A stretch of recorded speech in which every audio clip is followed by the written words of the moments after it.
সেই সঙ্গে আমি আন্তরিক কৃতজ্ঞতা জানাই গিডিয়ন্স ইন্টারন্যাশনালের সমস্ত কর্মকর্তাবৃন্দ আর সেই সঙ্গে আমার সকল স্বেচ্ছাসেবক ভাই বোনদের, যাদের অক্লান্ত পরিশ্রমে দিন প্রতিদিন খ্রিস্ট যিশুর এই নিউ টেস্টামেন্ট গ্রন্থটা দিক দিগন্তে ছড়িয়ে পড়েছে। আর এই গ্রন্থ আমার জীবনকে পরিবর্তন করেছে, সেই টেস্টিমনি আমি আজ আপনাদের সঙ্গে শেয়ার করতে চাই।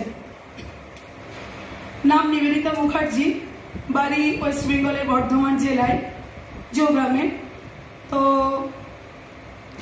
প্রভু একটা ব্রাহ্মণ পরিবার থেকে আমাকে সম্পূর্ণ তুলে নিয়ে এসে খ্রিস্টে মনোনীত করেছে। খ্রিস্ট যিশুকে ধন্যবাদ। কিভাবে আমি প্রভুকে জেনেছি সেই বিষয়ে আমি একটু বলবো। 2019 সালে আমার এক প্রতিবেশী দিদিভাই, যিনি আমাকে প্রথম বললেন যে আমার বাড়ির থেকে 3 কিলোমিটার দূরে একটা খ্রিস্ট যিশুর মিনিস্ট্রি হয়, তো সেই স্থানে আপনি যাবেন। তো শোনার পর আমার মনে হয়েছিল খ্রিস্ট যিশু, তাহলে আমি কেন যাব? আমি তো ব্রাহ্মণ, হিন্দু ব্রাহ্মণ। তো ঈশ্বর যাকে মনোনীত করে মাতৃগর্ভ থেকে রেখেছে, তার নিজের ইচ্ছা সেখানে কোনো কার্যই করেনি। তো 25শে ডিসেম্বর আমি ওনার কথা শুনে আমার হাজব্যান্ডকে এবং আমার মেয়েকে সঙ্গে নিয়ে আমি সেখানে যাই।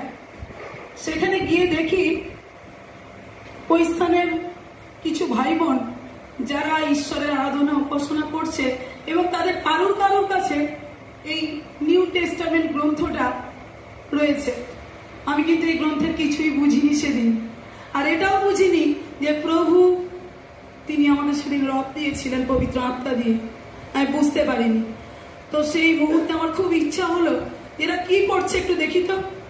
তো যখন দেখলাম এই বইটা, তখন হঠাৎ করে আমার মনে হলো এই বইটাই 3-4 বছর ধরে আমার বাড়িতে যেখানে টিভি রাখা আছে তার আলমারির নিচে ধুলো, ময়লা, নোংরা জর্জরিত হয়ে পড়ে আছে।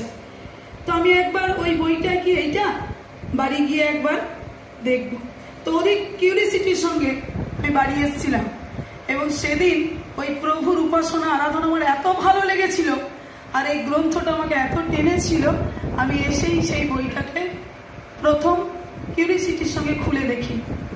তো যে বাক্যটা আমাকে খুব বেশি আমার হার্টকে টাচ করেছিল সেটা হচ্ছে যোহন লিখিত সুসমাচার 15 অধ্যায় 16 বাক্য।